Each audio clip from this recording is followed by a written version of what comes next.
the channel, everybody. It has come, finally.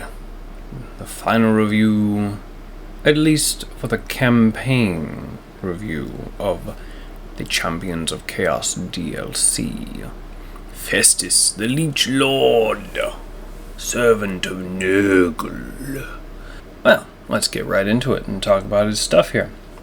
Now, one of the interesting things about him is because of Nurgle, he's the only one who has healing out of all of the Warriors of Chaos gentlemen here.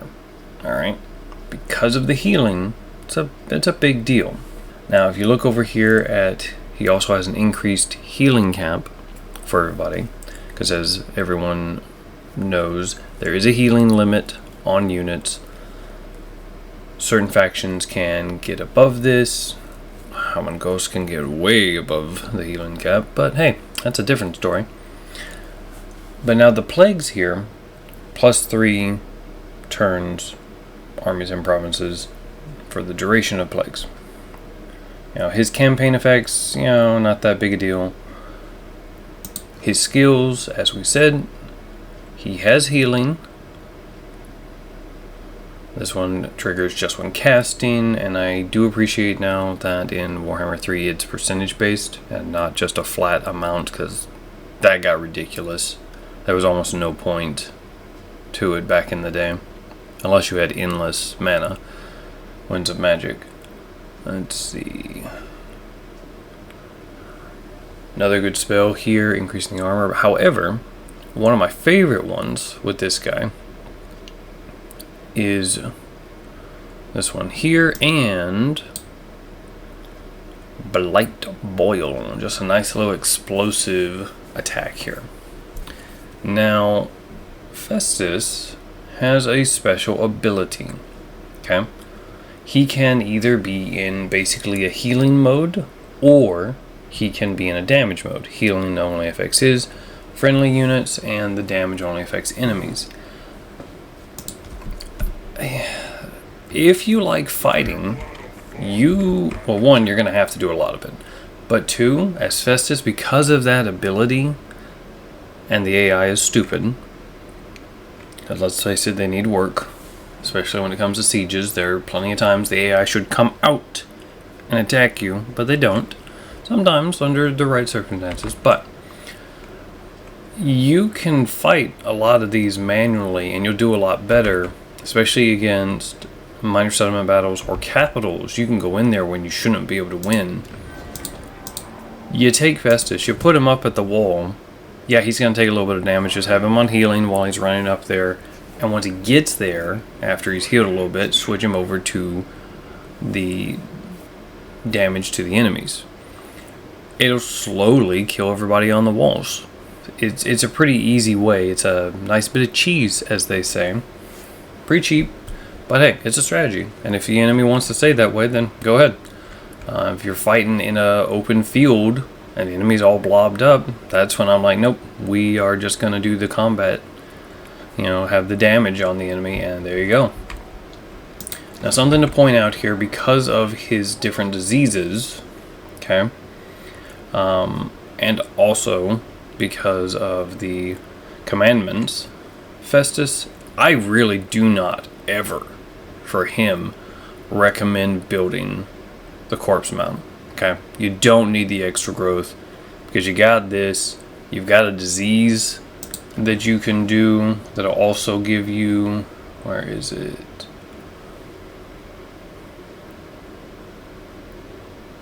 Oh, it's here somewhere.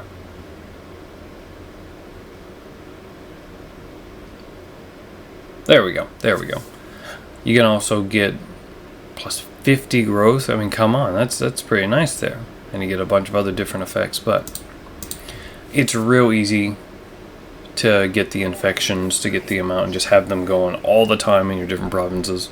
You are going to have to be fighting quite a bit, just because the Empire's right here. You're right in the middle of it, which is good and bad.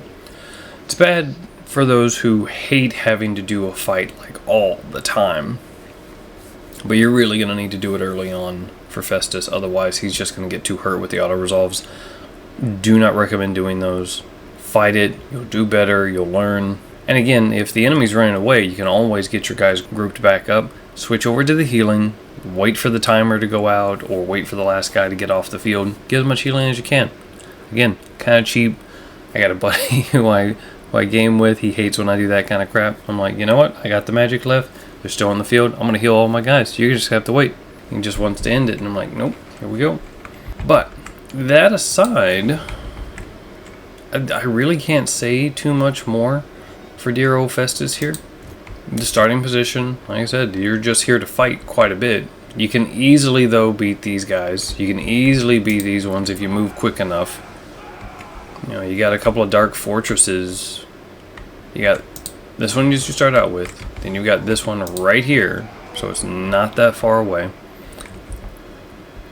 And these guys only got 2 territories, so you can vassalize them. Highly recommend that you take, I mean, lumber, timber, same thing.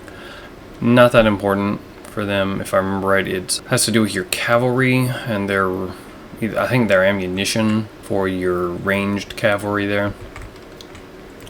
So take this one and then go sack this, vassalize them. There you go. Get your boys up, go after whoever's going to be the biggest issue for you, biggest threat. Let's look at the diplomacy real quick, because, yeah, you got nobody friendly nearby at all. The Beastmen, in my campaign when I did this, Kazrak the One-Eye shows up pretty quick. Let him take something, and when he's got only 1 territory, once he's got himself established, and if it's only 1, attack him, get the trait, then vassalize him. Super easy way for a Warriors of Chaos faction to get some cheap units per army. Since I know I've covered it before, but I'll say it again. Beastmen, when you recruit from their pool through the Alliance system, no upkeep whatsoever. So you're eventually getting Giants, which in most cases I wouldn't recommend, but Giants, Cygors, the Jabberslythe, if they get up there, it's a little difficult for the AI to play the Beastmen. It really is. I wish they would improve on that.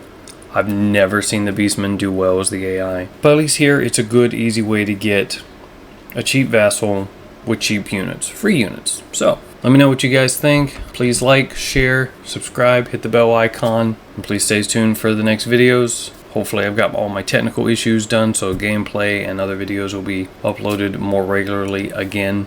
Thanks, guys.